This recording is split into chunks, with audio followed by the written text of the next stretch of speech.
Hello everyone, welcome to my channel. Today, we will be recapping a movie called The Wolf of Wall Street from 2013. Spoilers ahead, watch out and take care. The movie opens with a lion seeming to be an advertisement for the brokerage company Stratton Oakmont Incorporated. Since it moves to the real office and brokers we will see throughout the rest of the film, this little episode establishes the mood for the remainder of the picture. Jordan was raised in a middle-class Queens household, and by the time he was 26 years old, he was earning $49 million, but he thought it wasn't enough. He had a prosperous, if not questionable, company during the height of his career, resided in a mansion, and was married to Naomi, with whom he had 2 children. In addition, he had a boat, 6 vehicles, 3 horses, a private plane, and 2 holiday houses. Excessive drug usage, drinking, a lovemaking addiction, and everything else that might pump him full of adrenaline all contributed to this. But there was one narcotic he loved more than any other on the planet: money. Back in the past, when he was beginning out on Wall Street at 22, we witnessed him showing up at the company where he started his broker career. Despite being treated like pawn muck by his immediate superior, Jordan is captivated by one of the higher-ups, Mark Hanna. He earns a lot more money than the other man and is willing to provide some advice on the high life of Wall Street.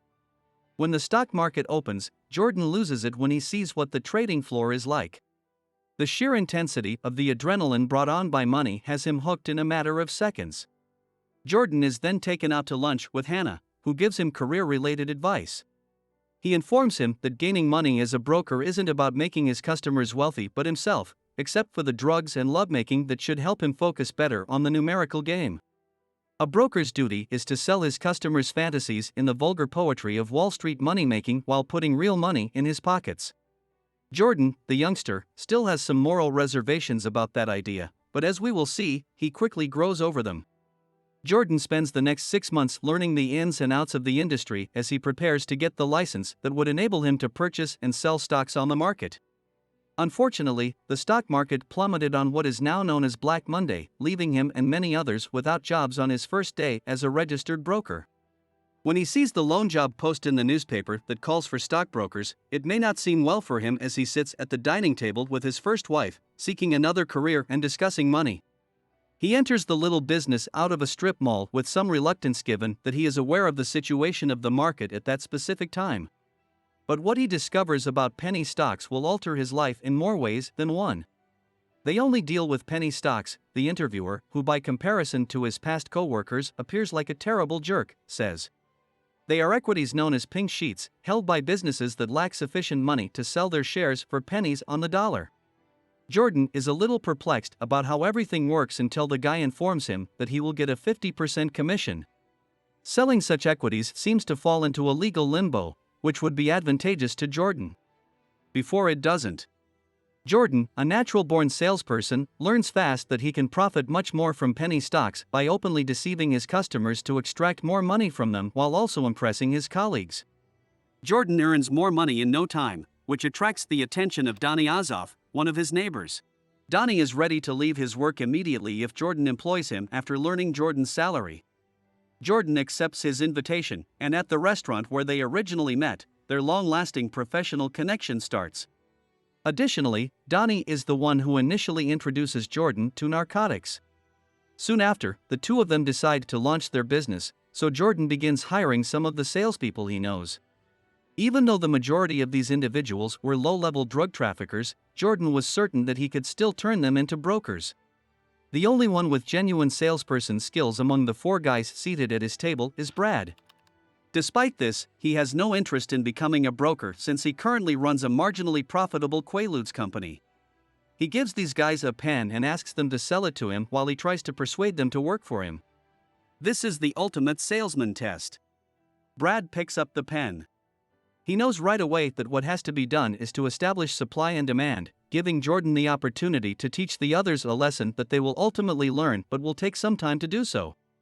He first employs Donnie, Robbie, Alden, Chester, and Rugrat, a law school graduate, as the other guys in his business. They start to profit, but Jordan quickly learns they can profit even more if he trains his brokers to seem knowledgeable enough to offer stocks to buyers with real cash. His transformation of the business into Stratton Oakmont marks the start of their ascent to wealth. He can quickly advance the business to the next level by turning his workers from amateur salespeople via the coaching process into competent salespeople.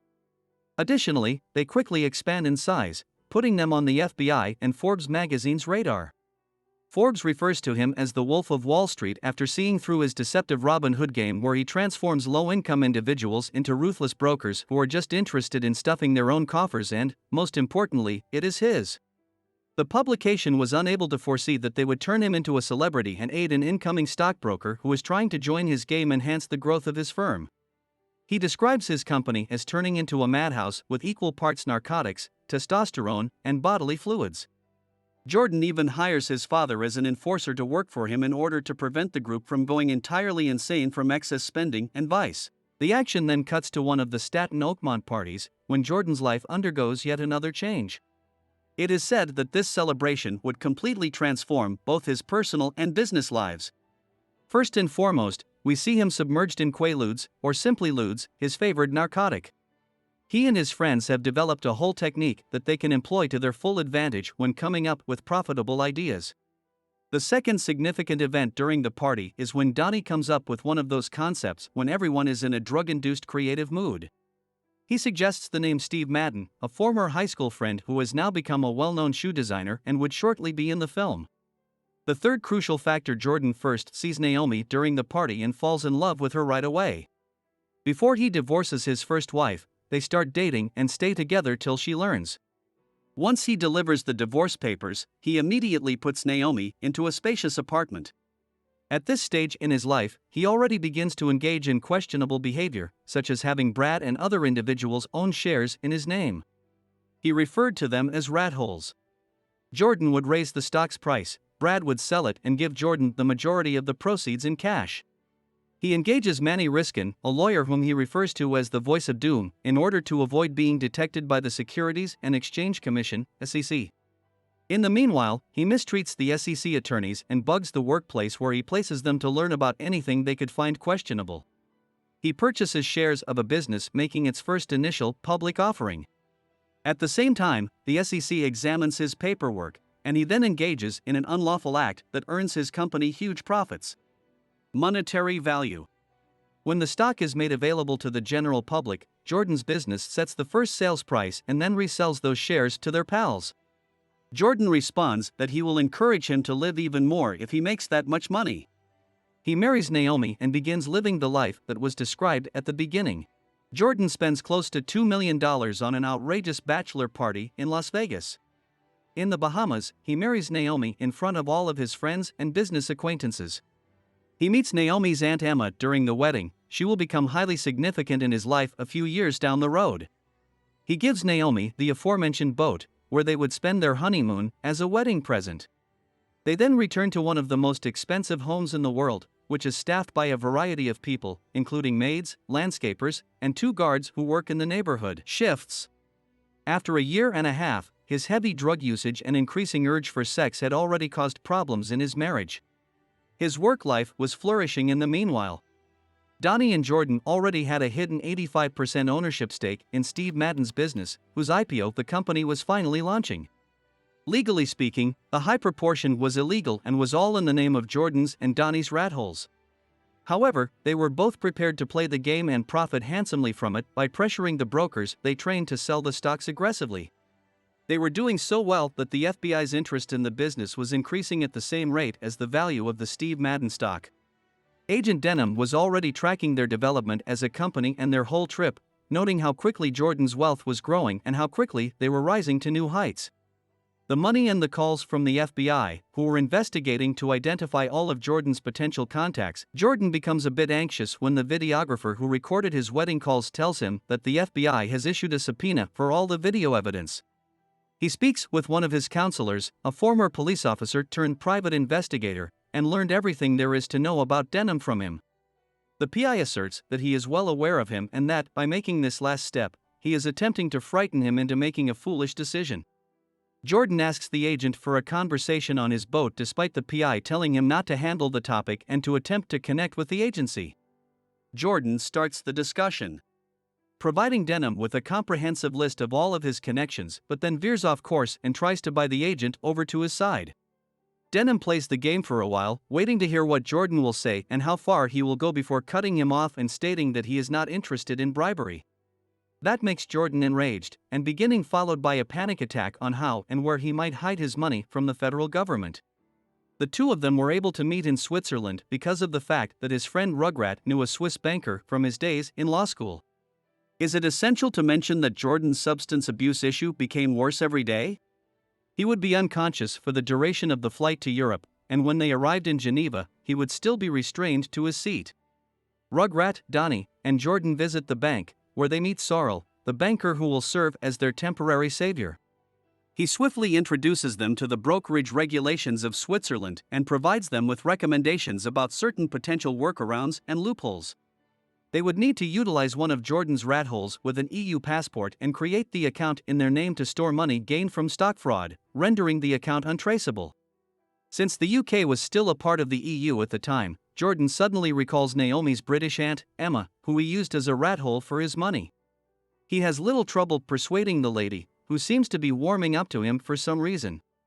However, Aunt Emma wouldn't be a sufficient rat hole for the two of them since he and Donnie need to bring an excessive quantity of cash into Switzerland. They decide to make use of Chantal, Brad's Slovenian-born new wife. They discovered that it would work during a test run in the game. To transfer all of their money to the Swiss bank would take her an absurdly long period. So, Brad enlists the assistance of Chantal's whole family, all of whom have Slovenian passports, as an alternative solution to the issue. Donnie tells them that they should also take into account his finances while they are preparing. He fights with Brad, who asks that he drop off money outside and that Donnie arrive to the meeting sober. The conversation is cordial, with Donnie messing finally calling the police on them along with Brad. Due to Donnie's ignorance, Brad is arrested and sentenced to 3 months in jail for failing to expel him. Donnie freaks out that night and walks over to Jordan's place carrying some long out of production lemon 714 ludes. Jordan understands Donnie has been saving them for a special occasion, but he doesn't notice that he wants to buy anything with them. Jordan and Donnie keep taking tablets one by one since the medications are so old, 15 years over their expiry date, that they don't start functioning right away. The two guys were struck severely by the ludes since the single aspect of the medication that isn't functioning is its release mechanism, which has slowed down dramatically over time. In the midst of telling his private investigator that all of his phones are tapped, Jordan experiences the drug's high. He hardly makes it home when Naomi phones to inform him that Donnie isn't feeling well and is on the phone with Sorrel. Donnie begins coughing as soon as Jordan, who is hardly able to move, manages to get him off the phone. With a little assistance from one of his other favorite medications, Jordan prevents him from passing away on his living room floor. Jordan is detained the following day for operating a vehicle while under the influence of drugs. Thankfully, he avoided killing anybody on the road or himself. Later, since Jordan Riskin counsels him to reach a settlement with the SEC and resign from his position in the company, handing it over to Donnie to operate as he is always being watched by everyone. He advises Jordan to enter a few guilty pleas and make a few payments in order to get the SEC to stop investigating him forever. If everything is settled in the way Riskin suggests, the FBI won't be able to do anything about the Steve Madden case charges, even if they won't be dropped. Jordan's father counsels him to accept that offer and protect his reputation as soon as possible. At first, Jordan agrees, but after returning to the workplace and seeing all of his workers, he reconsiders. Everyone rallies behind him and demonstrates extraordinary loyalty when the FBI shows up at their house later. Nobody provides the FBI with any information regarding the Steve Madden IPO and delays the investigators' work, which Jordan describes as harassment. Jordan and Donnie made the decision to take their company with them and manage it from Italy despite being told not to leave the country. Rugrat phones them shortly after to inform them that Steve Madden is selling all of his shares. Jordan panics because Steve Madden's name appears on the majority of the company's claims that he owns. He instructs Rugrat to force everyone else to sell their shares as well in order to lower the price and turn the firm into a penny stock. To make things worse, his Aunt Emma passes away, and if he didn't go to Switzerland to take over her account, it would be permanently frozen.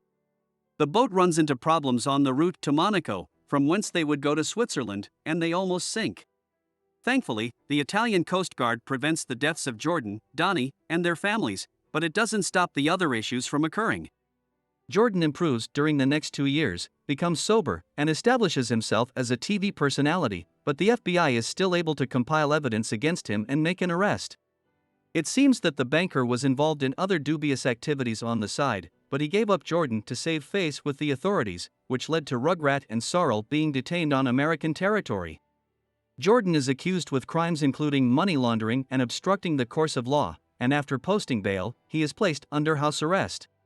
He risks losing everything material in his life in the next years, along with his wife and children.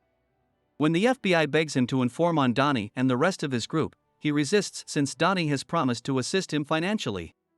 Jordan understands he has to alter his tune if he wants to hold on to anything in his life when things with Naomi start to go south and he relapses with his drug usage. He accepts the second offer of assistance from the FBI with reluctance but with some remaining pragmatism. Jordan comes back to the workplace while wearing a wire in an attempt to coerce Donnie into saying anything, but he is unsuccessful. He informs Donnie that he is wired but refrains from bringing up the unlawful nature of their business throughout their talk. Unfortunately, Donnie has learned that the government is also chasing him, so he uses the same message to inform Jordan about the government's pursuit of him and atone for his sins with the FBI. Jordan is forced to give up everyone after being detained even though he didn't want to do it in the first place. In exchange, he receives a brief term of 3 years in a tiny Nevada prison. When he is released from jail, he continues his job by teaching others how to be better salespeople and, in exchange, sells them the fantasy of being successful. Jordan asks the person at one of his seminars to sell him the pen as the movie comes to a close. Thank you for watching. Subscribe if you'd like to see more videos like this. Turn on the notifications, and leave a like to help the channel.